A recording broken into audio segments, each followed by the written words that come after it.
live now. I'm going to see whether it's running smoothly to my Facebook. You're not on Facebook now, right? No, I'm not Facebook, mate. I'm on a little break. Yeah, I'm so jealous. So jealous. I'm on a break, mate. It's easy life, that is. It's live. We're live, bro. We are live. Yeah, Live, dude, baby. if I didn't have the business that I had, I would be off Instagram. I'd be off Facebook. I've just come off LinkedIn because that's hard work, dude. Okay, yeah. You get less abuse on that, but it's hard work. Right, dude, check this out. I'm gonna see if this works now. Yeah, look at that. Oh, look at me, Hollywood Steve. Look at that. It's pretty good, isn't it? Yeah, I like this. This is the first time I've used this street. I was invited onto it last week. Anyway, I was making some notes before I came on. Okay. And I was like, Steve is a writer, a director, an author, photographer, and I put a general all-round badass. I like that. Have I missed anything out? No, badass covers all of it. No. You do a lot, right? Yeah, I mean, I suppose that it comes from it stems from my background of I was an actor. That's the one we missed out. No, I'm not really. That was to be fair. That was the genesis of where everything's come from in terms of my filmmaking.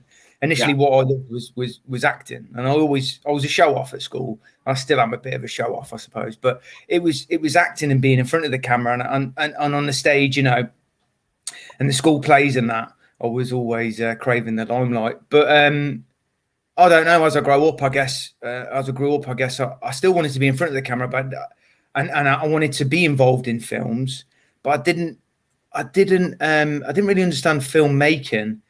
I just understood that I loved movies and I loved acting. Like I wanted to be Martin McFly in Back to the Future or Martin Riggs in Lethal Weapon. That was all I knew.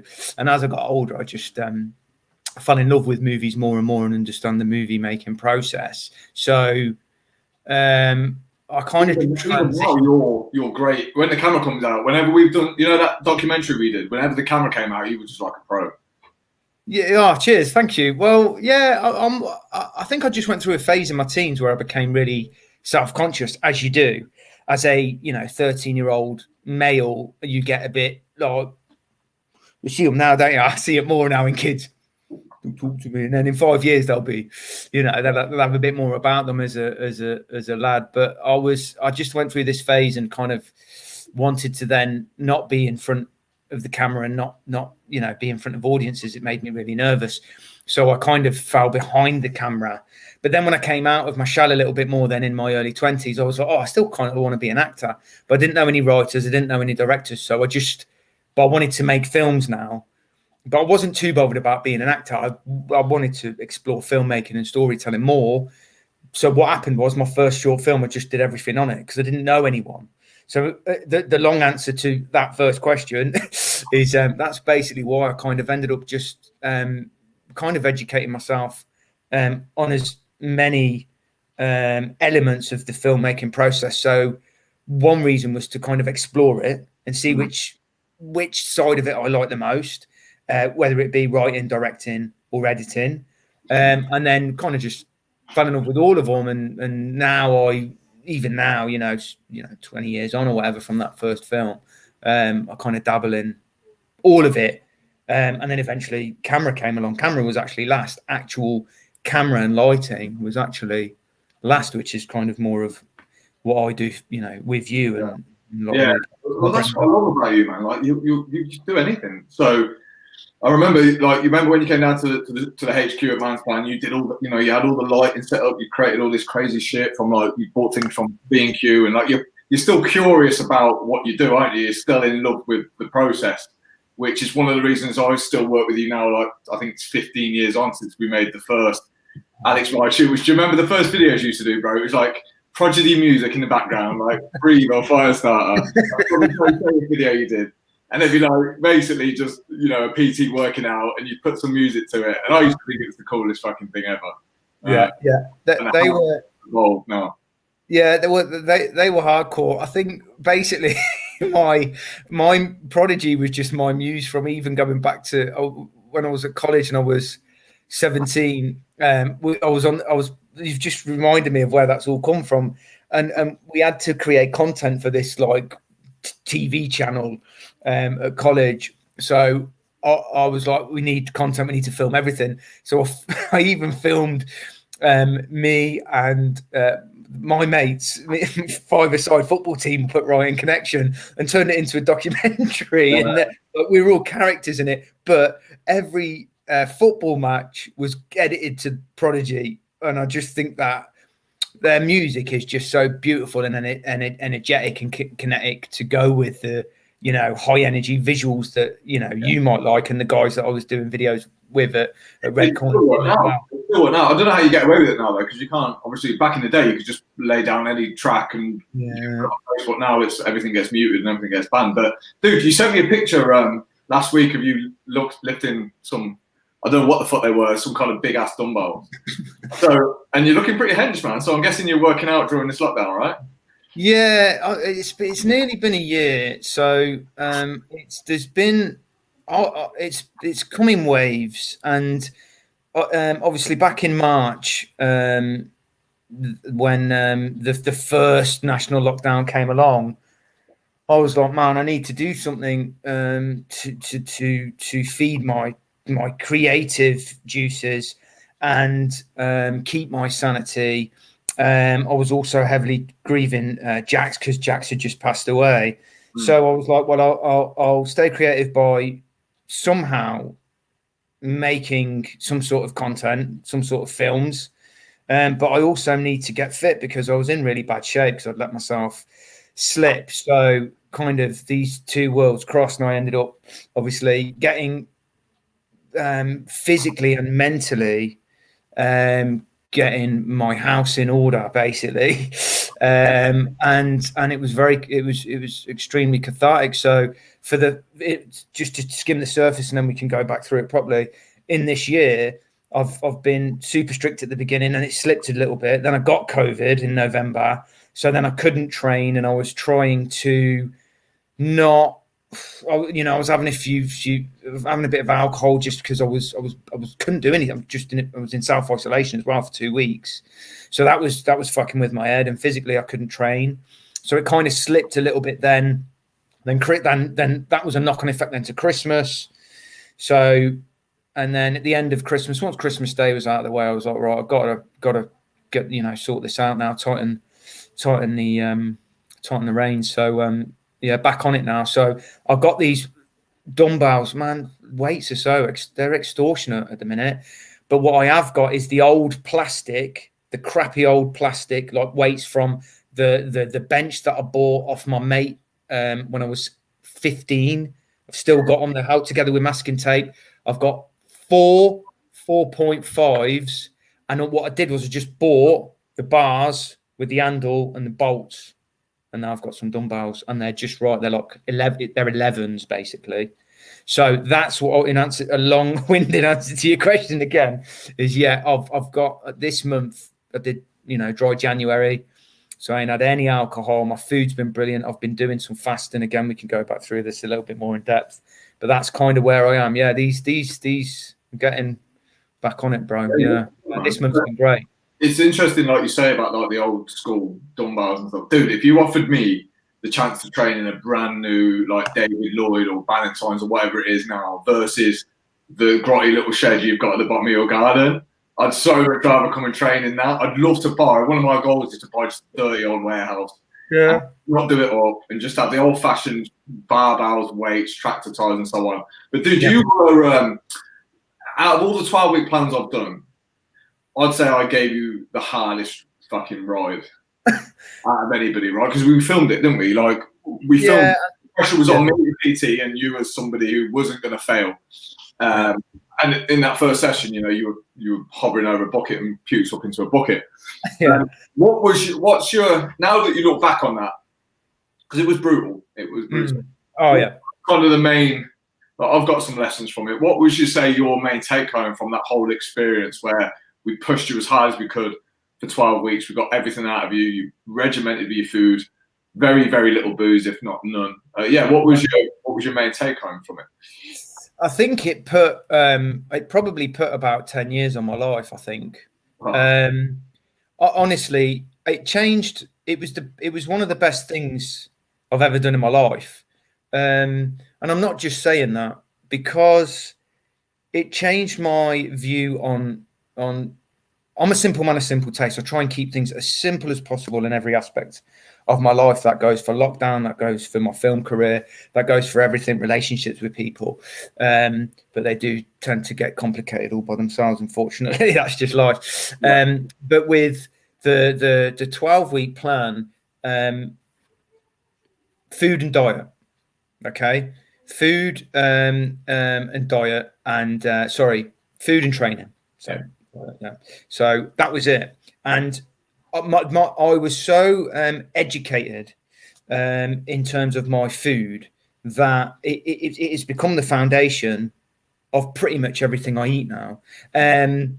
Obviously, we all like to have a cheat. I don't have a cheat day. I might have a cheat month, and I just fall off the wagon, man, and I'll rein it back in very quickly.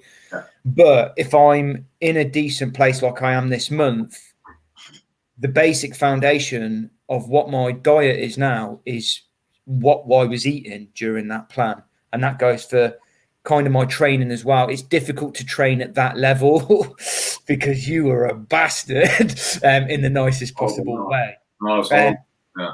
But I wouldn't change that for anything, that level of intensity that you applied.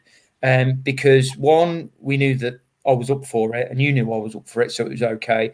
Two, we were filming it, and let's just be fucking blatantly honest here. And I think you posted something the other day, and you put it exactly right. It's easy when people are watching, and that's. And I'm a bit of a show off, so it worked in our favor that we were filming it. But the advice that I give to anybody else is, if you're struggling to get motivated, document what you're doing. Make a little documentary about what you're doing, what you're feeling, how you're looking, and it will motivate you moving forward. Because making videos is getting increasingly easier these days with the technology that we've got. It was great for us to be filming it as well. It was such an awesome experience. I find, like, most guys hide now, and I get it. Like, you probably do the same, and I do the same. When we're not feeling at our best, or when we're in that place, like you just said, when you fall off the wagon, of course you hide, man, because if you don't, somebody's going to kick your ass and drag you out of it. I'm still in two lines because we beasted the fuck out of you for 12 weeks. You looked insane. Like, you looked awesome. It was, it's got to be in my top transformations, right? Top 3 out of all time, right? But it's like, once it's over, like, although you look awesome, has it been such a painful journey that you just can't wait for some kind of comfort to come back into your life? Because you didn't stay in that shape, did you? Let's face it, no. So it's like, at what point is the right amount of intensity? How do you keep on top of that? Is it the fact that you had nobody watching over you again? If you'd have kept that accountability, do you think you would have kept the results? Or was it just too intense to even contemplate sticking with? No, I mean, that's an awesome point. I think basically it's just, again, it's two things. I think one of the things is that real life, you kind of just fall back into real life a little bit. Not saying that that's impossible to maintain that level of fitness and intensity, but I think to look that good all the time, what I was saying during the 12-week plan, one of the points I made was that I think you've almost got to be a fitness model. It's got to be part of your life to look that good all the time. So if I'm motivated to do that, if someone looked at me afterwards and went flipping out, I wasn't like Men's Health cover model fitness front cover, basically because of this mush. They're good looking blokes, they are, but I could have maybe got there, and that type of body is so prevalent in society now. It's even if you're in the best shape, it's probably still hard to make a living from being a Men's Health fitness cover model. Do you know what I mean? But if that was my life and I was motivated to do it because, it was paying the bills or whatever, I would easily stay in that shape. I didn't really have any reason to look that good forever because no one really sees my body apart from my missus, and that's it. So that was one side of it. And the other side, I think you've nailed it there, bro. Like when you take that motivation away, like we had the biggest motivation, didn't we, to get that result? Yeah. And then all of a sudden, didn't have more. Yeah. So it's like, well, where's the motivation come from now to get your ass out of bed, eat super strict? Like you're right, like it wasn't there. And that's a different challenge then, isn't it? Because like we know that if we rely on the motivation side, like, we could go through life and not really find the motivation to do it. So I think there's something in there about you have to create something to give you the motivation. Like we'd almost have to create that again to get the same motivation. We'd have to do something even bigger and more epic. And I think there is another answer to that, in that why I'm motivated to maintain a good level of fitness now is because ultimately I loved how I looked. You know what I mean? And I want to look like that all the time, because you do want to look in the mirror and like what you see. No one wants to look in the mirror and go, oh, I look fucking idiot. No one wants to look in the mirror and think that they look horrendous. There's a bit of vanity in all of us. And if you've got the body type that if you do train and eat well and it looks good, why flounder it, if it's there for the taking? Because also I'm going to be 43 this year. So what I want to do, my aim, I've got a motivation this year in that I want to look like I did in the 12-week plan this year, probably by March or April. That's a massive thing to put on myself. But why not? Because I'm not getting any older. I'm getting fucking very old. I'm not getting any older.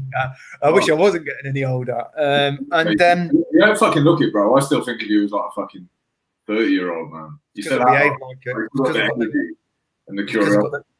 I've got the mental age of a 15-year-old. That's why. Do you not think it's the pain? Like, when you just said when you look in the mirror and you see you fucking terribly out of shape. Like, I find like that is the best motivator right there. Like, pleasure will never win over pain. Pain will always kick you up the fucking ass and go, Steve, you've got to do something. Alex, you've got to move forward. Like, me, pain always wins, man. But also, in terms of like when you look at there's the vanity side of it, but then there's the health side of it in terms of prolonging your life, expectancy, and knowing that, because my old man died quite young, and people have said to me, oh, it could be genetic, or I'll tell you what, they have said it's genetic, and your chances aren't great, Steve. He had a stroke at a young age, and he had a heart attack, and he had other things, and there's only a certain amount of inheritance or genetic makeup that he's got that I've got. Basically, what I'm trying to say is I don't believe that. I think you can. What am I trying to say? I'm basically trying to say that he had a stroke when he was quite young. He had a heart attack. His health wasn't great. Okay, but I don't smoke, drink, eat badly, not exercise, right? So I exercise. So I do all of these preventative measures to not have that, which he didn't. So how much of that is passed down to me? You know what I mean? If those were the habits that person is doing, how can you just go, well, your chances are slim? Yeah, but I don't do them things that he's doing. So is my number up anyway? So it doesn't matter. So I might as well not do those things. So I just believe, But is that one of the driving factors? So, I've just mentioned pain. Like, is that fear of, like, the same result happening to you? Is that one of the things that makes you stay on top of your health and fitness?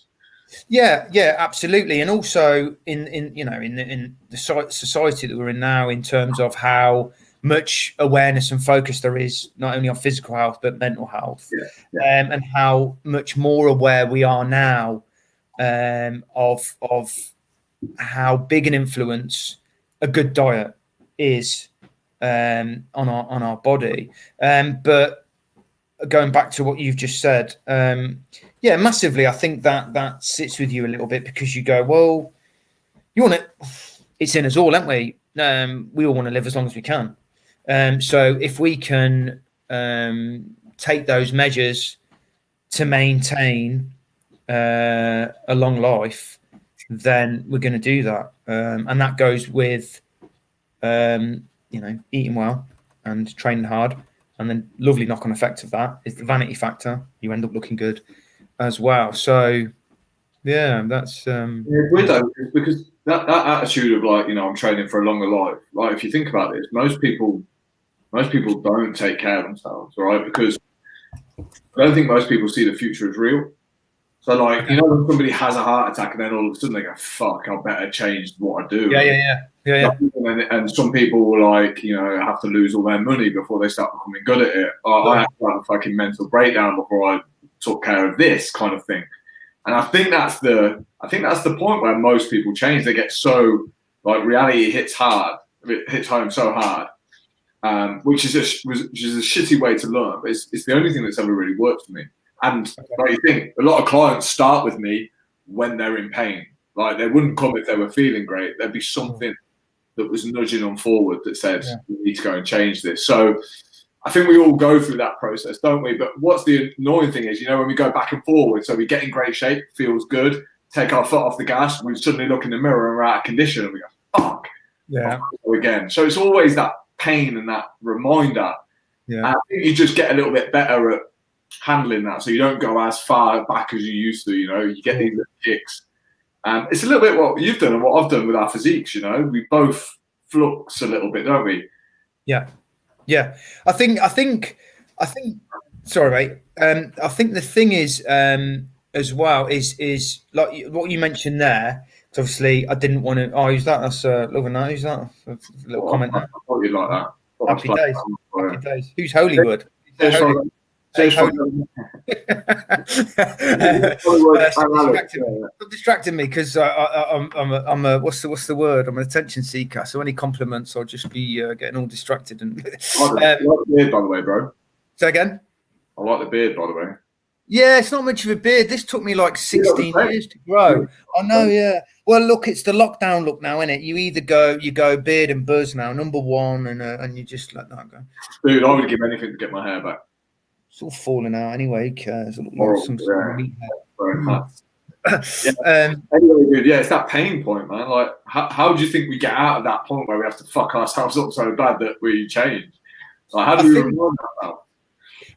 It's for me. I can't speak for everybody because obviously everyone's different. But for me, it's about trying to catch myself quicker. Yeah. And I let it go. I let it go in December. And like I said, it was a knock on from having COVID. But you can all make all sorts of excuses. I think having COVID is a pretty good excuse. But like I said, it was in November. I couldn't train. Didn't have a lot to do. I had a lot of time to think. I wasn't motivated to do anything, so I just felt a bit yucky. I never really had a heavy dose of it, but I just felt a bit yucky, and I couldn't train. So I was having a few beers and that just to pass the time of the day, because again, you're in self-isolation. My self-isolation ended up being about 17 days, just because I was playing it super safe, and I could go into that, but it's a long story. So I was actually in isolation for 17 days and I couldn't train, I couldn't do anything. So my podge came back a little bit, which I was really annoyed about. Christmas came along. But in answer to what you say, to what you were saying, is I think it's a case of catching yourself quicker now. And I do go through waves, because I looked amazing again in about June. I think what I did was, when I did my lockdown films, my episodic lockdown films, I kind of I did it like a sequel to the 12-week plan. So I gave myself 12 weeks. Yeah. By the beginning of it, I looked horrendous. By the end of it, I looked great. Kind of January 1st again, I kind of looked like I did at the beginning of that bloody lockdown again. So I was like, so back on it again now, and proper hardcore now I am again. Yeah. It's hard, constantly starting again. The only thing that's worked for me in terms of my physique, and two, just keeping my head in a good place, is that word discipline. Like, I have to get up at the same time every day, and and I have to do like a routine, like pretty much the same thing to put my head in a good place. Like it's the only thing that's worked for me. Like I've had all like therapy and fucking counselling, all that stuff is good, but nothing works for me like good old fashioned routine and discipline. So like go to the gym even on the days where I don't feel like going, which is quite a lot. But I have my set patterns of nutrition, and they've just become like normal now. Yeah, because if I wait, Steve, until like if I eat dependent on how I feel, like that's me done, man. I'm not going to stay in shape. And how if you fall down, can you get yourself back quickly, or are you just on a slope then until you like look in the mirror and go? Because sometimes for me it's like 2 months and I'm fucked. No, I haven't been out of shape for about 3 years now. Good. 3. I think I've just learned through. Basically, you fail your way to success, don't you? You kind of know what works. When you get to our age, fucking late 30s, early 40s, you know what works and you know what doesn't. Yeah. So I think you're left with a choice. You either do it or you don't. Yeah. And it's been quite simple for me. I've really nailed down on that discipline thing, which has been tough. And it's just been through practice and routine. And like I say, I think accountability as well. Like having somebody that kicks your ass when you're not pulling your weight. You know what it's like, dude. When you get in the right company, when me and you train together, for example, we'll both do 10% harder, won't we? It's great fun. I think maybe there's a bit of a competitive to that as well, which is great because obviously. And before I go into that competitive thing, I want to just pick up on something you said then, which was a key word to absolutely everything. To everything. It's if there was a pyramid of words for me, and there was a hierarchical structure of most important words, discipline is at the top. It's absolutely at the top, and that is everything. Like absolutely everything, because everything filters down from that in terms of the two, again, key things for me, food and training. That's it. And the main thing is food. Like me and the missus noticed it this month. We did, doing dry January, because we fell into some bad habits. It's easily done. But we noticed that it is the discipline. Because you could sit there, we'll sit there and go, we've nearly done dry January. It's the 20th. Who would know? Like, who would know? Who would know? We'd fucking know. That's who'd know. And I think that's the key thing. Like when I'm sitting on the sofa at night, I said to you when I was doing the 12-week plan, and it's still the same thing now. The key thing is that 7-8 o'clock. That was the hardest bit for me. The hardest battle in the 12-week plan. All of that training, all of that beasting you did, even fucking leg day and them lunges, right? The hardest bit is the discipline of sitting on the sofa at 7 o'clock at night. You've eaten all your food and you're going, feel like some nibbles. Olga's waving the crisps at me now. She bought a bag of crisps for me. Yeah. Well, yeah, but it's when you sit there, isn't it? Again, I heard something the other day that like 95% of our behaviour is like habitual. Like it's pretty much the same. Like it's habit. And again, I always think that breaking a habit like that is like one, it's tough, and what's actually easier is creating a new habit. Sure. So whilst you keep sitting on the sofa at 7 p.m, I always think that kind of like is glued together with the snacks. We get habits and they fall. We stack them up. You know what I mean? It's like you finish your dinner, you sit down on the couch, and you have a fucking couple of snacks. So those two things become joined. And once they're there, they're quite hard to break. Yeah. And I always find it's easier to create a new habit rather than try and just break an old one. Because you're a bit like me, right, dude? Like I think unless you're creating something, if you're left with too much time to think, you'll create things that don't serve you well, won't you? Like boredom for you, from what I know, is not a good thing, right? No. You've got to. I think, especially where we are at the moment as well, with these, in this national lockdown, is there's too much time to think, and even for people who aren't creatives, there's too much time to think. And so, if you are a creative and your brain is like a carnivore, which mine is, and there is no outlet, it's dangerous, I suppose you could say, and could be detrimental to your mental health unless you've got something that you can focus on. So although I'm not actually creating at the moment, it is a bit harder for me up here. But over the last year or 2 years, I've developed quite a strong fortitude, and I can get through the boredom without having to create by not really doing anything, just controlling my mental mindset and understanding that some of the stuff that rattles around up there, don't worry too much about what it is, because I think we associate ourselves with our thoughts a little bit too much sometimes, and the brain is like a muscle, it's a muscle like your heart, and your heart will just carry on beating, pumping blood around your body, and your brain will just carry on thinking. And it depends on the brain, the person's brain, because every brain's different. And my brain is almost like I always compare it to a washing machine, and it's a washing machine that's constantly on a cycle. And if you're not putting clothes in and soap, there's nothing in it, but it's still going around, and there might be fucking empty cans of soup and just rubbish in there. That's the way I interpret it. But if you put like dirty clothes in there and you put some soap in, then I'll create a screenplay or something. But it's a fucking washing machine on the final spin all the time.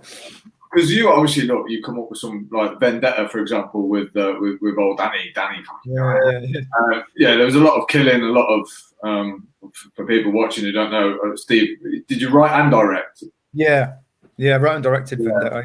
And it was about this guy, and it was his mom and dad that got murdered, right? Yeah. And he basically found the people who did it and did some terrible things, like pour cement down on them, down their throat, and killed them. So like, where the fuck? Like, obviously that kind of crazy stuff's going around in your head. You turned all that crazy stuff into a film. What do you do with it now that you haven't, or maybe you were doing something with it, but now that you haven't got that big screenplay to write, what are you doing? Yeah.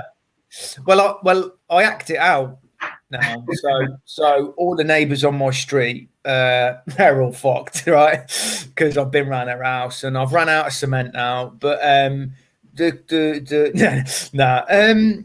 think with it's safe. It's safe. My head is safe in that, because I'm a creative. If I have to delve into a certain aspect of a film or a certain character's psyche, then I'll just channel my creativity into that, and I'll focus on it and use my washing machine, my brain, as a weapon. And you kind of just put yourself in that character's shoes. If specifically we're talking about a character like Jimmy Vickers, who Danny Dyer played in Vendetta, you kind of just go into his shoes and go, well, what would I do if, not necessarily what I would do, but the producers go in, when he catches them, because he's an interrogator / torturer, let's get creative. It's a movie. So what's going to be creative and work visually, certainly in the concept of a film, and also what's the nastiest thing you can think of to do to someone, and if they'd come into your house and they'd murdered Jax, or hurt Olga, or murdered Olga, like, what would you do? And I was like, that's all right, let's just fucking do a list here, because I can go into a dark place, visit that, but then come out and then everything's okay, because it's just in the vein of the creative process. So you just use it. You use it as a tool, and then you visit and you come out. It's okay. It's safe-ish. Yeah. Well, I think every man has those dark, twisted, evil thoughts, right? And I think a lot of trouble's caused when they're not expressed. So that's why I think some people do some pretty horrendous things. We were speaking about trolls earlier, people that just on the internet and fucking slag everybody off. So I think creators usually do something with it, because they always say creators are usually troubled, have usually suffered with depression, and I can see why, because they get it all out and they get it onto the page. Yeah. That takes a lot of guts and a lot of courage to take what's in here onto a page. I'm writing now, and it's hard, man. It's hard because you know you're going to be a bit judged by it. But yeah, how do you now handle it? Obviously, because you know, you've been to Hollywood and directed some cool fucking films. You had big plans for the year, obviously, that have been affected by COVID because you were going to travel back to LA. Yeah. How do you manage the setbacks and just the turbulence that you experienced being in this kind of career path that you've chosen, which was always going to be tough? How do you deal with all these setbacks and knocks? Yeah, I mean, again, I mentioned it before, and one of the things was you talked about sort of bravery and honesty, and you know, in what you're trying to do now with your writing, and I'll be honest with you, I think if I hadn't have done those them films through March, April, and May, which were the you know, the documentaries of me working out in that shitty garage and sort of grieving for Jaxie and observing, you know, what was happening all around me during the pandemic, that initial first wave of the pandemic. I think if I hadn't have done those, because they really did give me purpose and they were cathartic and they fed my creative outlet, they probably saved me. I don't know what them first 3 months would have been like if I hadn't have made them.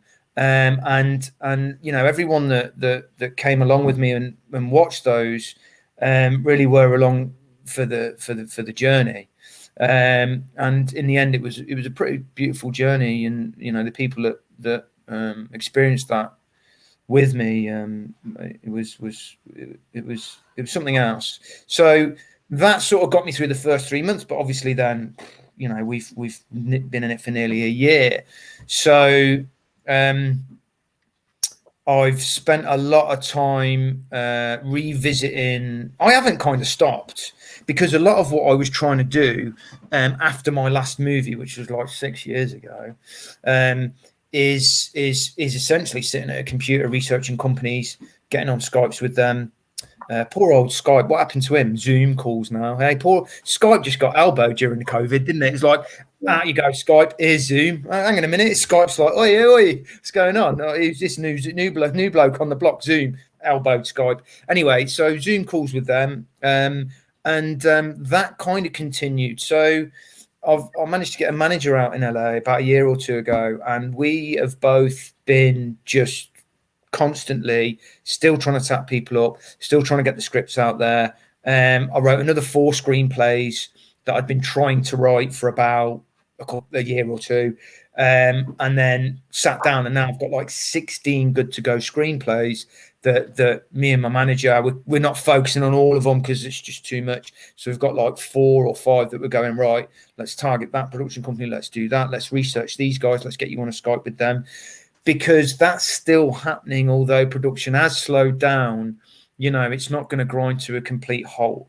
Hollywood's still there. The movie industry is still there. And in some respect, maybe when this is all over, it was a time for me to kind of regroup. I was kind of doing that anyway, and beginning to go in a little bit of a different direction because I wasn't really happy with the movies I was starting to make there for a period. So it's actually been, for me, in the end, certainly the last 6 months, because I can't say too much because things are maybe happening, but the best way to make the devil laugh is to tell him your plans. So I don't really say anything yet.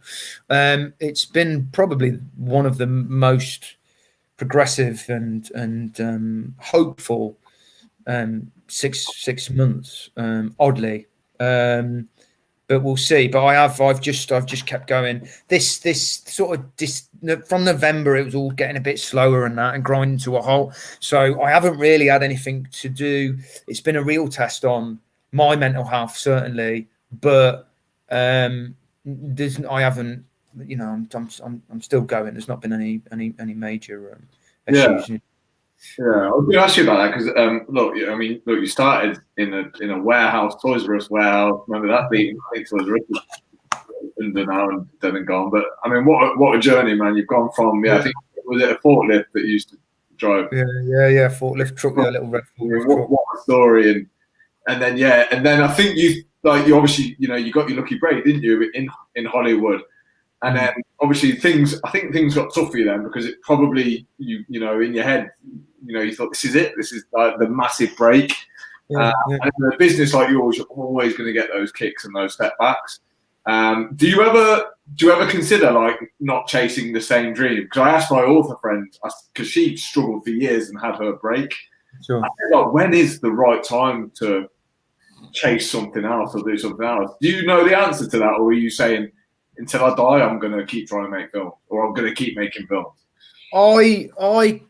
There's nothing else I could do. I'd be fucking useless at anything else, to be honest. There's a couple of answers to that. One is that I've come too far is one answer, right? So I've come too far, and yeah, I'll just keep going till I die, because you know, you could be 96 years old and still direct movies, because Clint Eastwood's doing it, right? So it's not like I'm trying to be a footballer. So that's all right. That's one thing. But the clock ain't ticking on that, clearly, thanks, Clint. But the other thing is that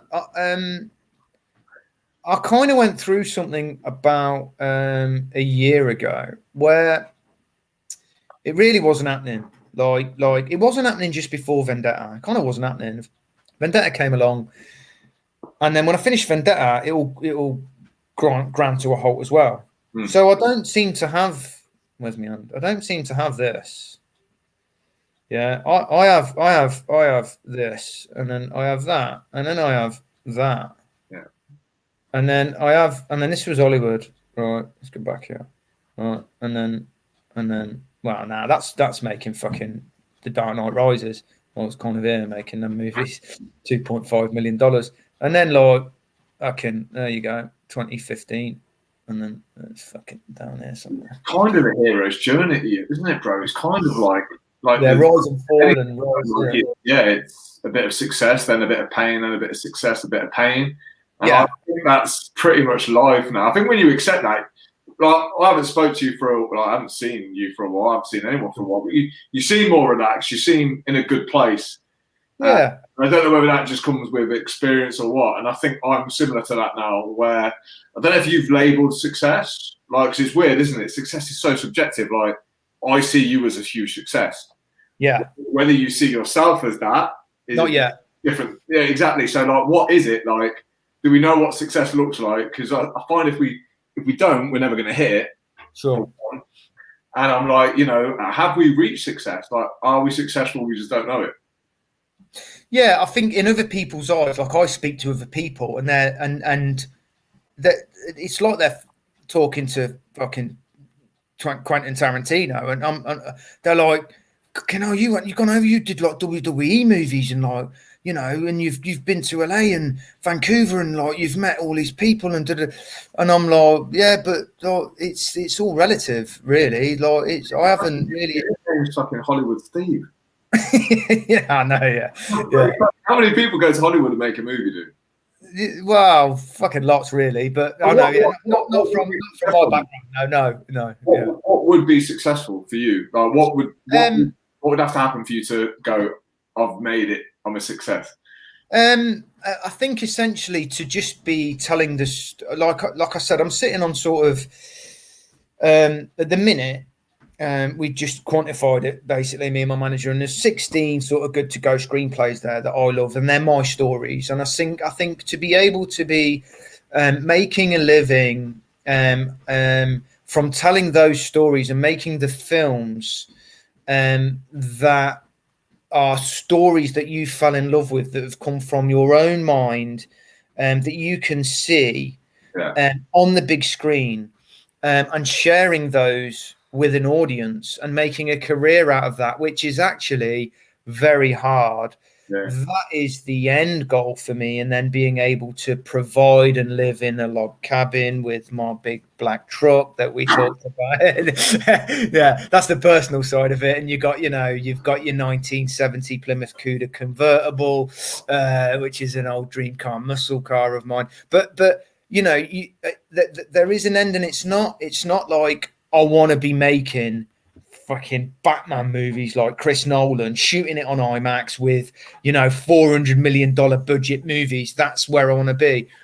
I'd be happy to be I'd make £1 million movies for the rest of my life. But they're the stories that I want to tell, that I'm passionate about telling, that I'm not looking at the screenplay going, someone sent me it and said, Steve, we want to get you in to direct this. It's 15 days to shoot it. It's like, here we go again, right? Because he asked me to do that a lot. Because I've turned a lot of them down. Probably why I'm broke, but I have, because I've gone, oh fuck, here we go, Die Hard with a Vengeance. It's another derivative movie, and you go, boy, that's soul destroying. I'd rather be broke. So I don't want to be in that position, but if I have to, which I won't have to soon, I'll turn it into the best I can and use it as a platform to then potentially get the stories that I want to tell out there, because the ones I've got aren't like big, $300 million action movies. They're, within reasonable budget range to be shot and made by me, but I'm in love with them. I love them. I want to tell those stories. It's odd because you had this pretty unique style of directing, right, where you were becoming known for somebody who would get fucking churn out movies in like short amounts of time, right? Which again then saved budget. So people were interested in that happening, I'm assuming, where they were saying, Steve, direct this movie, but do it quickly, please. And I guess that wasn't sitting that well with you. No, because it's all right to do it. I'm always trying to. I always like to prove myself to. If I'm working with someone for the first time, I think I've got this. I don't know. Maybe everyone's got this, but you want to impress people, don't you? And you want to be able to show them that you're one of the best at whatever that skill is. Yeah. I think that's in all of us. If we care about our job, whether it be as a PT or as a writer or as an actor, or as a hairdresser, you know what I mean? Most people love the idea of having a bit of a reputation of, they're fucking awesome. You know what I mean? Get this guy in. He's awesome. She's awesome. At whatever that may be. And I thrive on that. And one of my skills is to be able to make fast, efficient decisions on set, and be confident with those, which then in turn makes me quite a fast director. Mm-hmm. And producers love that, because if you're shooting a movie in 28 days, obviously you've got to pay that crew, for 28 days. And that's a fucking luxury. A normal movie should be, it's sometimes 40 days, 90 days, whatever the size of the movie. But you got to pay that crew all that time. So if you've got a director who goes, I don't need 28 days, I can do it in 14. Well, Jesus Christ, you just cut that in half. So now we can put that budget that we were going to spend on that other bunch of days, we can put that on the screen, and suddenly we've got a $2.5 million movie that looks like 5 or even 10 million. And then that's why then they love a director like me who can go in and do that. But it's hard work, and the movies, like the scripts, the ones that I liked Interrogation, I liked 12 Rounds 3, but then I did get a surge of sort of screenplays after that then, where I was like, I know what these are going to be, and it all falls on me as well. It's like, Steve, we're running out of days here, and I don't know how we're going to afford to get this guy in, so you're going to have to figure out how you're going to shoot that thing fast. What are you going to cut out? What are you going to do? And again, you're making those fast, efficient decisions on the hop. But that's what they get me in for, because I can do that and not have the whole production just explode in flames and become a complete mess, and keep it together through that, because they're tough, they're tumultuous, and they're crazy shoots. But like I said, it then came down to me going, well, I could do 5 of these movies a year and build a reputation for myself, but do I want my name at the beginning of these not very good movies? No, I don't. Well, the alternative to that then, Steve, is to go back to the drawing board, work on the screenplays that you love, if one does come along that you do like, make it, which I might be doing soon. That's not something you've written. But otherwise, you're going to have to make a whole new bunch of connections. You're going to have to reinvent yourself. You're going to have to go in a new direction. And that's probably why I haven't really worked in the last 5 years, because I kind of went, well, I accept that, and I'd rather be broke for the sake of my artistic integrity to not make bullshit movies that no one gives a fuck about. I want to make movies so that I can sit down in an audience with my movie showing and be proud of it, and also have people enjoy that experience. Oh, that's awesome, man. And obviously, I've known you for a long time, so you like have different. Well, you do have different sides, like we all do. But when you're in your element and in your flow and you're creating, like, I see a different side to you.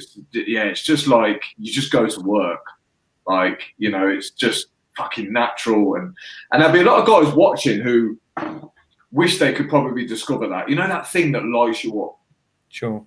And you know, there's a lot of guys sitting at home bored, playing the computer, watching TV, and they really don't know what they want to do with life, right? I think we've all been there. Sure. I guess there's one way to find out, right? And actually just go and try stuff. I think everybody wants certainty, and they want to be sure that they're going to be good at something. They want to be sure that they're going to enjoy something. And I'm like, you've just literally got to go and try a load of things until you get that energy lift. So, like I said, when I watch you filming and produce, like, your posture, your energy, everything's up here. Oh, thanks. It's for me when I teach and I coach, and I'm like, you know, when you found out what you want to do, when your energy just goes wrong. Yeah. I'm well enough now. I'm well enough. You've made me well up. No, you have. See, they're like, would love to find something. Yeah. Where would you suggest they even start? So they're in a rut. They don't know what they want to do with their life. They know life's fucking short, but they're just missing that get up and go, man. How can we get more guys to move?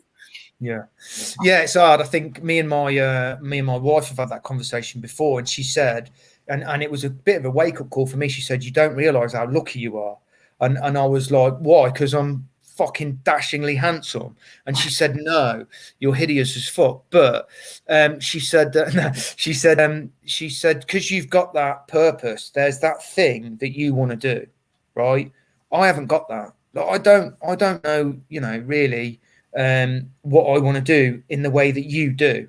And also that answers your earlier question. That's why I'll always do it, because when I am in that zone and when I'm on set and when I'm enjoying it, there is no drug that matches that natural high. I'm in fucking heaven, man. And all of the overthinking and all of the self-conscious thoughts and all of the self-awareness that I have when I go into fucking Asda, it's gone. Like if I had to go and get into an altercation with a neighbour now over them parking funny, I would get all adrenalized. I would not be able to talk to them. I would be the most nebbish man in the world. But you put me on a set, see all of that stuff, all of that busyness of, oh, he's going to say this. I need to say that. What if he does this? Blah, blah, blah, blah. Oh, I feel like a fucking bellend. Maybe I shouldn't ask him to do this. Or it all goes away. It is the most purest, real state, an honest state that my mind is ever in. So that is one of the reasons why I'll always try and be in that place, because it's addictive, and I love that. In answer to what Alshi was saying, there is I probably don't have a key answer for that. One thing you said was to try a bunch of stuff, but here's another one for you. You said, where do you look? And this is going to sound super lame, super cliche, but you got to look inside. I know that sounds cliche, but there will be something inside you that, and I think everybody's got it. They talk about the deathbed memory. I don't want to be on my deathbed. This is one of the things I've always said. One day, if you're lucky or not so lucky, because I'd rather go quite quick, and you're on your deathbed and it's the end, man. Yeah, it's coming. You're going to look back on your life, probably. This is another cliche. You're going to look back on your life and you're going to go, I fucking wish I'd done that. Yeah, you probably are. Yeah, maybe you won't, but it's a common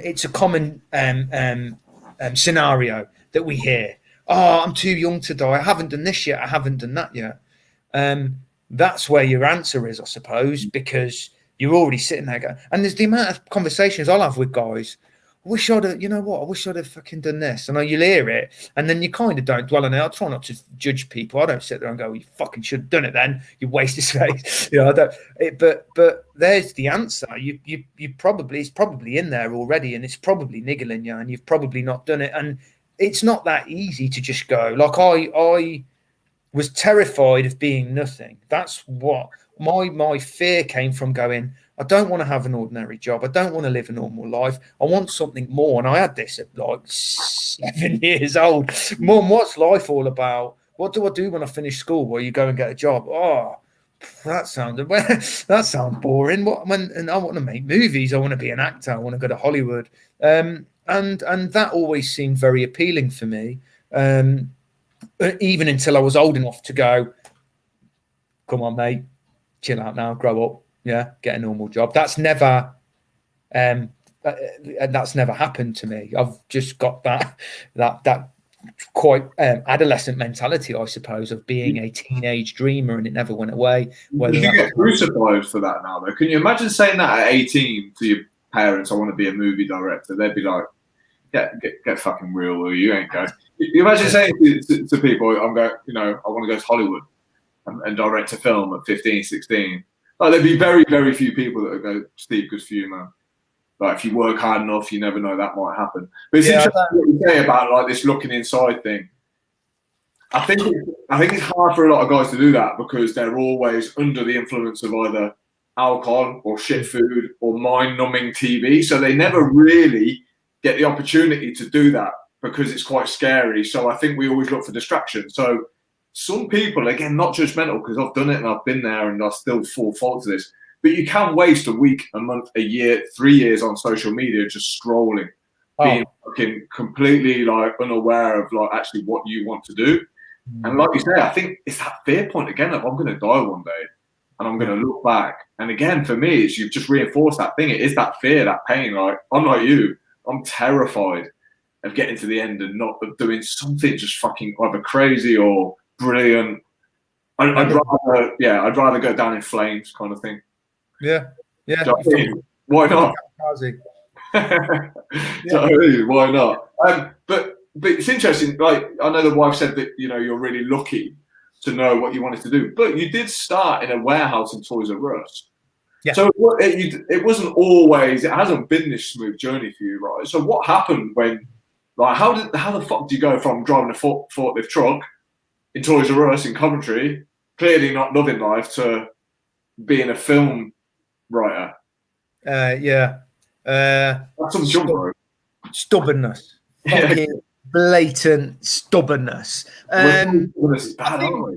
Yeah, I get asked that a lot, actually. Go and watch my TED Talk on YouTube, and that's all. I'm kidding. The short answer to that is, or shortish answer is, I suppose, and do you know what? I'll be honest.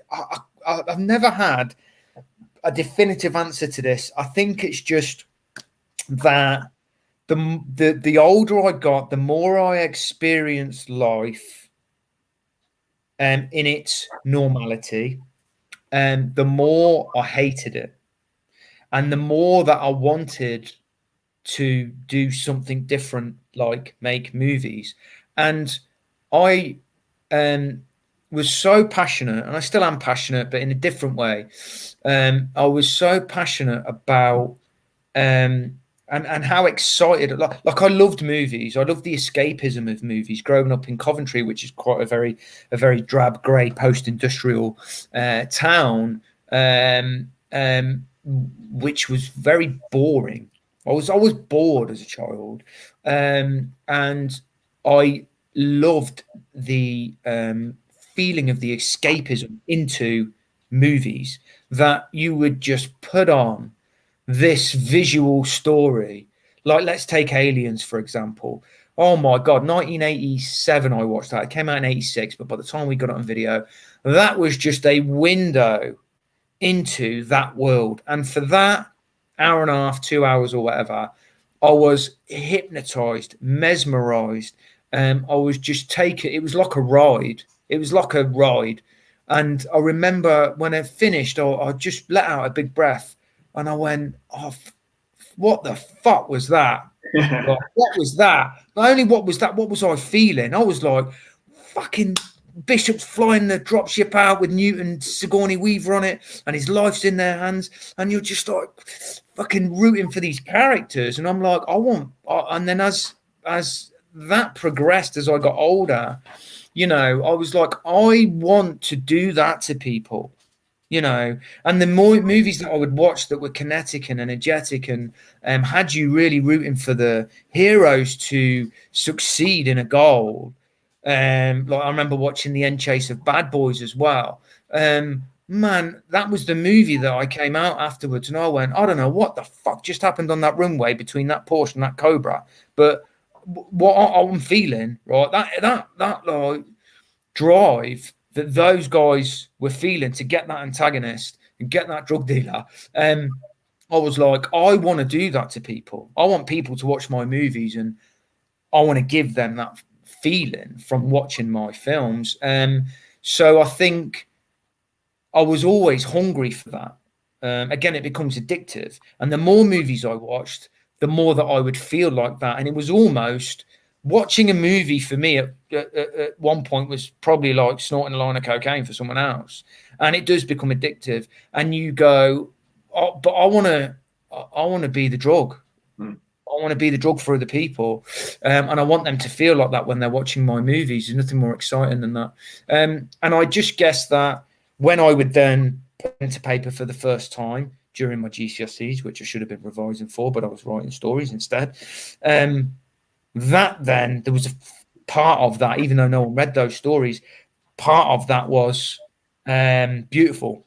And that just drove me further. And then eventually I picked up a camera. Then I started making movies and I was like, I like this.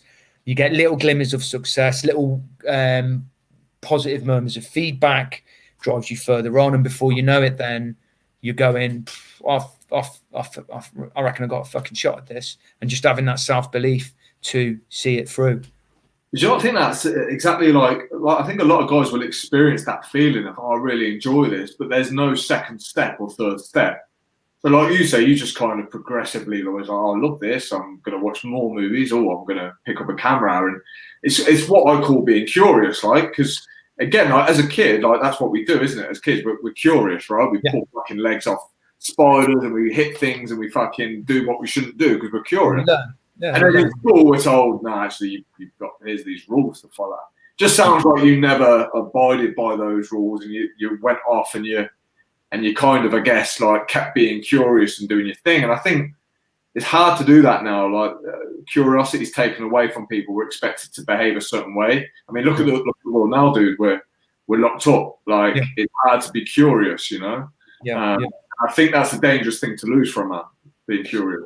Yeah, I think I saw something once, and this might be misquoted, but there was a lovely painting somewhere, and I think it's I'm not going to remember it properly, and forgive me if I do misquote it, but it was something along the lines of the creative is the child inside that never grew up, or something like that. And I think that's beautiful. I think there is a side of me that never wanted to become an adult. I fucking hate being an adult. I think it's shit. I loved being a child. I loved the hope and the curiosity of the world, and the naivety in that, clearly. But that was always mine. I never wanted to go, right, well, you've got to make that transition now into being a proper grown-up, get a mortgage, get a wife, get a job that you hate, but it pays the bills, and you end up falling into this conformity that could potentially make you miserable. I'm not saying that life shouldn't be led by people, because I know loads of people that are happy, and they're happy in their job and they're happy in their life, and they lead that life. But I knew that it wasn't for me, because I had a taste of that and I was fucking miserable. So I think that I will always be trying to, you know, if I ended up living that life, I'd just don't know what I'd fucking do. I would be in serious misery. Yeah. It would. There's nothing else I want to do, and I'll always chase it. And what's great is that you need purpose. People need purpose, and that's always going to be my purpose. And I truly believe that it's not a case of whether I'll make it to where I want to be. I do truly believe that I believe in myself, and I believe that it's possible. And I believe I've got the ability to do that. It's just the uncertainty. And until there's certainty, there's uncertainty. So I don't know if that is going to happen for me. But there's every chance that it can. There's also every chance that it fucking can't. But there is that chance that I could live that life because as a director, I'm still a baby. So that's why I'll always keep going, because there is always that chance of hope and fucking why not? That's the success, though, for me. That's the success right there. Like, let's just say you do make it, whatever the fuck that is. Like, still, when you share your story, most of it will be about the struggle that you push through. So, yeah, exactly. So, we're always quick to look at like the famous person, or the best director or the best writer, and we forget to look at the years and years of struggle, setbacks, misery, depression, pain. And I think, like, you're a good example. Like you say, you're young in this game. And if you do get those dreams that you want, like I'd still be one of those people that would want to hear about your struggle rather than just the successful point. So, dude, moving on to a different topic completely. Me and you got something in common. Last year, we both lost our buddies. Yeah. You lost your dog, Jax, and old Benny boy behind me there. Look, lost Benson. Yeah, dude, but what a challenge that was, especially during lockdown, right? Where I keep thinking, right now, like, it would be great to have his company, man. Oh, mate, Jax was like, it's hard to. I'm a writer, right, and I'm decent with words when I want to be, and I've tried to put into words what Jax meant to me, and I fucking can't. And people will either get it or they won't. Mainly dog people will get it, or they won't. But that guy meant so much to me because of my own personal ups and downs. And you almost become codependent. It's like a codependent relationship almost. And you love them. Like, he was my brother. He was my best friend. You love them more than certain people that you should probably love more. But I loved him more than anything. And the way I look at it is that he was 11 and he was a big dog, so he did really well. And me and Olga think about him every day, and little memories come up, and we've got pictures of him. But he was a fucking legend, and he taught me more in my adult life than any human, without saying a word. He made me a better person. And that's that's saying something, because I can be a right emotionally stubborn motherfucker. So he made me into my relation, even my relationship with food, like the amount of meat we don't eat now, because he made me so sensitive and so loving and caring to every animal.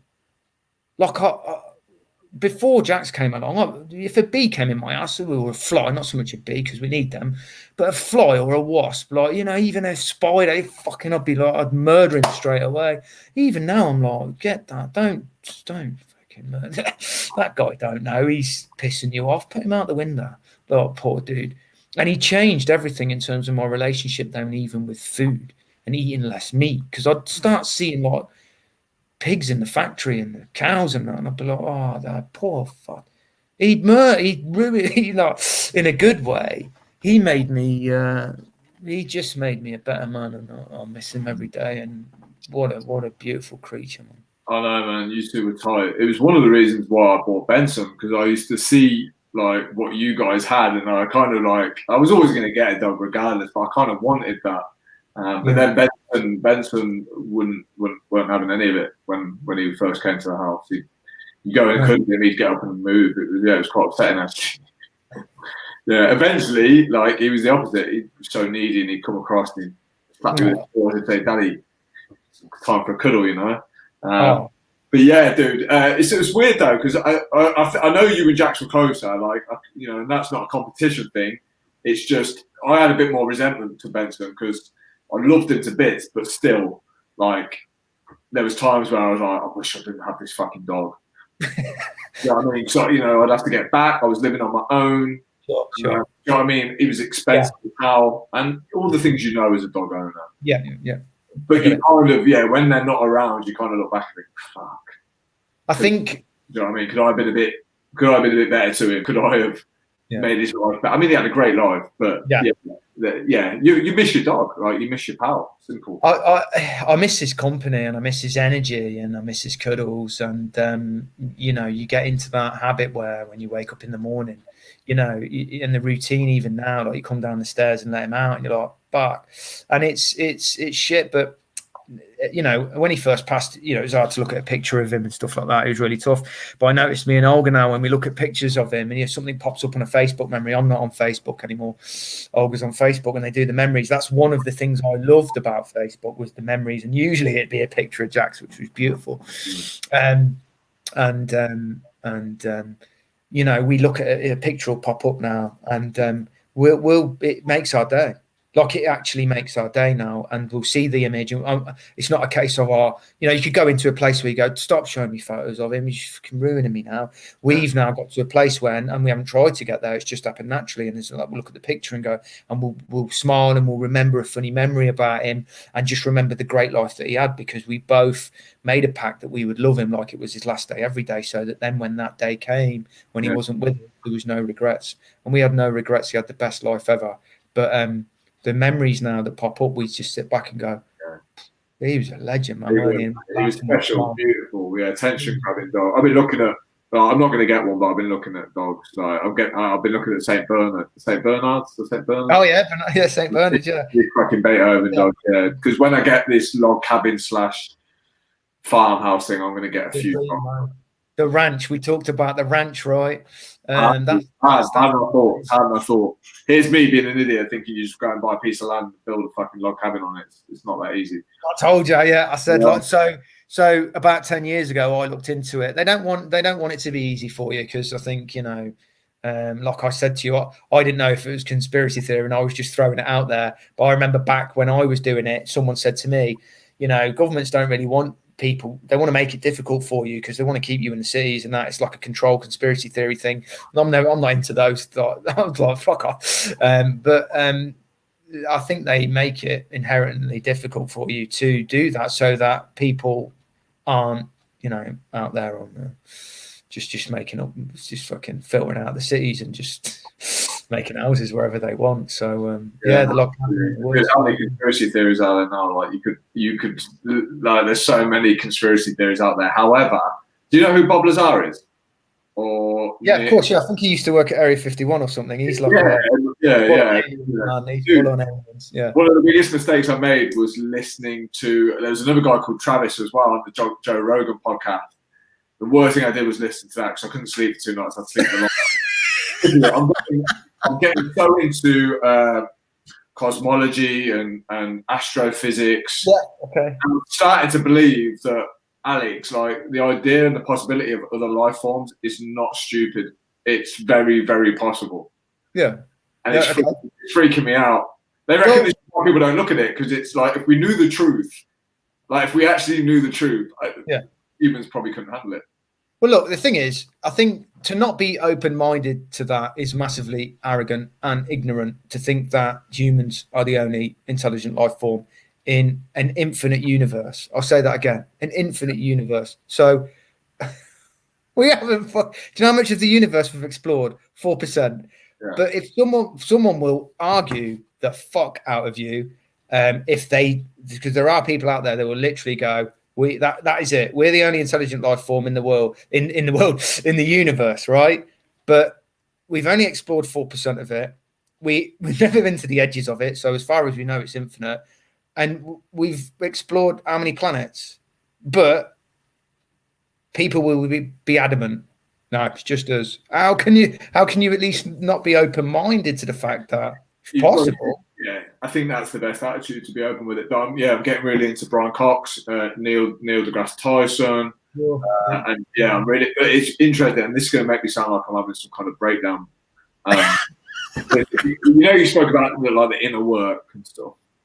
So like the conversation come up today with somebody about like they said like Alex, like you know yourself really well, but have you ever stopped to think about the side of you that you don't know? I was like, fucking hell, that's a question. I've never really thought of that. Like, is there a side of you that you don't know yet? Okay. And sometimes, when you find yourself reading or studying something and you're not sure why you're reading or studying it, you get taken there. Like, why am I all of a sudden into this? Okay. Explain to me, like, we only know like a tiny amount about the universe, and it kind of is falling in alignment with how much do you know of yourself? Like, do we just know a little bit of ourselves, and is there all this potential and stuff to grow into that we haven't even acknowledged, that we're not even looking at? And I know that sounds fucking Fruit Loopy, but I'm like, fuck, this is why I'm studying astrophysics right now, because it comes back to the thing. Love it. Yeah, but why not? Again, like you said, if there's that longing inside of you to be curious about a certain aspect of life, go and explore it and celebrate it, and don't worry about what people think of you, because fuck on. Like, people can be so judgmental about absolutely everything, and there's a lot of anger and there's a lot of hate floating around, especially now at the minute. So don't be. That's the one thing that I've noticed, especially for me, and it's a big part of who I am. And I battle it every day, and I usually win, thankfully. But there is a side of me that is really conscious of what people think of me. You wouldn't believe it.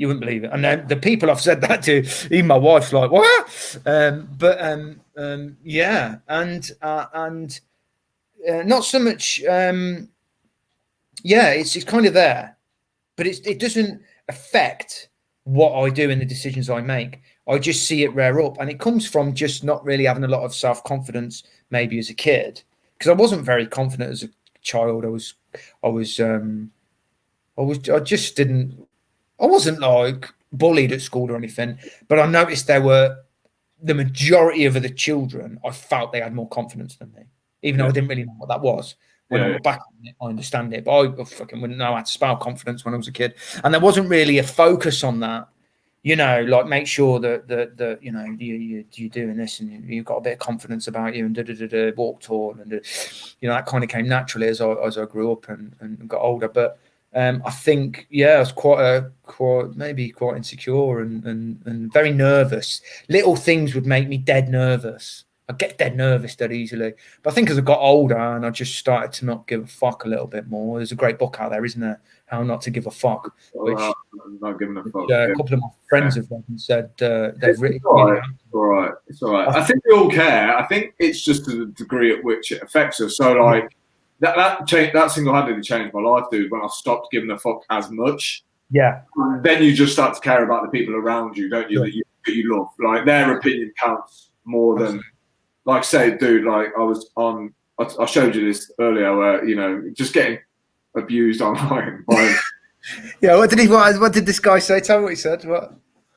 So I put the Facebook ad and, I had this little thing going on. It was like, let's say, get a proper shave. You've missed a ginger bit, you twat. Just little things like that, which I actually thought was quite a good insult. I've got some credit. Can I just say, I fucking hope he's not watching this, because he'd have a field day with me, bro. Dude, the two of us. Mate, if he was watching it, I'm sure he'd just slag us. God bless him. But that's one of the problems with the world. That would have crippled me, bro. I'm not joking. I would have said I'd laughed it off. That would have crippled me a couple of years ago. Yeah, massively. And it takes courage to, like, when I did when we did the 12-week plan, even when I did that, I think that gave me a massive amount of confidence in that.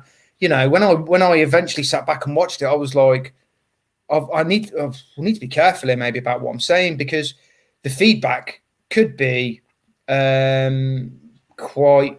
I could get reviled by. There'd be people out here who might malign me for doing this. You know what I mean?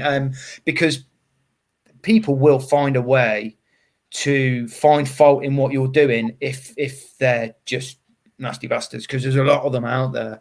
So I can see how that would affect certain people. It's a personal attack, really, that you could easily go, and you end up getting self-conscious. Oh, maybe I should shave it off, because maybe you do, yeah. You know what I mean? Well, maybe he's, and and this is across the board. This is so prevalent in society at the minute, in that there's body shaming. There's obviously you've got the Instagram culture, and anyone can comment. And you've got trolls left, right, and centre, and it's hard to live in the society we live in when those people are out there, because if you're not, if you're in a place where they can get in, because they don't give a shit, like if they're in a place where, if you're in a place where they can get in, they're going to make your life miserable, and they don't care. They don't know you, because they would never say that to your face.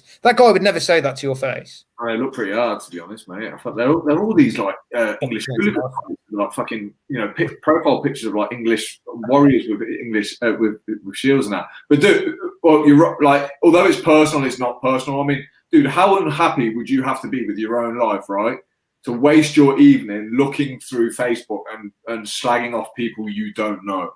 Yeah. Like, how shit would your life have to be? Or how, you know what I mean? How unhappy would you have to be spending your time doing that? Like, and for me, it's things ain't good for them. Yeah, and I mean, like I said, at the minute, everyone's in a tough spot, and I think this pandemic has definitely brought the best and worst out of people. Unfortunately for the worst, but certainly for the better. I've seen some amazing people around me do some amazing things and really surprise me. I've seen people where I've just gone, fuck, you've really fucking surprised me here. I didn't know you were that person. And when the chips are down, this is who you've become. And it sucks, but I can't fucking help you. So, you be you, I'll be me, and let's just fucking go about our day, and that's all right. But yeah, it's sad when someone gets, I don't know, I can't put myself in that person's shoes. Sometimes I can put myself in people's shoes and go, oh, I try and see as much naturally, and certainly when I'm on my movie sets, and probably to my detriment a little bit, I'm good at putting myself in people's shoes, and I end up almost sacrificing what I want for other people, because I end up being that guy. I want to be the amenable guy. Or, well, yeah, all right, well, look, we'll shoot it quick then, so you can fucking get out of here. But really, I should go, no, fuck off. You're here till 6 o'clock. I need to get this shot. You know what I mean? But I put myself in his shoes, because the actor might be going, oh, I need to get home to my kid's birthday, and I'm like, oh, fuck, if I was you, I'd want to, yeah. Well, let's make it work. So naturally, I am like that, believe it or not. But I can't put myself in that guy's shoes. I don't know how much of a. I wish I could fucking help someone out like that. You know what I mean? But it sucks. Maybe they're fucking. Well, people have to want to be helped to be able to work that out in the coaching game, bro. Dude, at 8 o'clock, I'm meditating with a monk, doing a live meditation. So what I'm going to do in a minute, awesome. I eat my porridge up. So, dude, we've been chatting for like nearly an hour and a half. There's one thing I want to ask you before you go. If you could recommend that anybody watches anything right now, like on Netflix or BBC, yeah, what one series would you say, I've watched this during lockdown and it's pretty fucking cool, you might want to check it out? I've got a couple for you after if you haven't seen them. But yeah, what's on the Steve Reynolds got to watch? What have we binged? What was amazing? While you think about that, I'll tell you what we have just started watching, and it's absolutely amazing. And unfortunately, it's not on Netflix, but we can get, we're in a world where fucking everything is accessible. Is Yellowstone with Kevin Costner. And Kevin Costner owns a ranch. Sweet. And it's out in, is it Montana or Wyoming? It's Montana or Wyoming. And essentially, I've only started watch. I've only got to like the 3rd or 4th episode, but I'm absolutely in love with it. There's kind of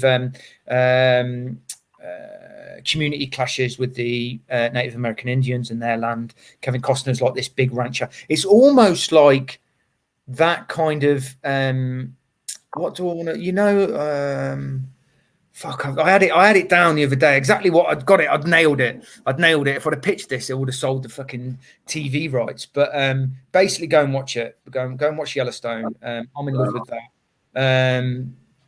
What was the other thing? There's a couple of great movies out there as well. You should have asked me that before. Would have made you amazingly. I know. It's the kind of question that if you asked me, I'd 2 hours later. The one show on Netflix that always jumps out at me, if anyone asks me about Netflix, is Stranger Things.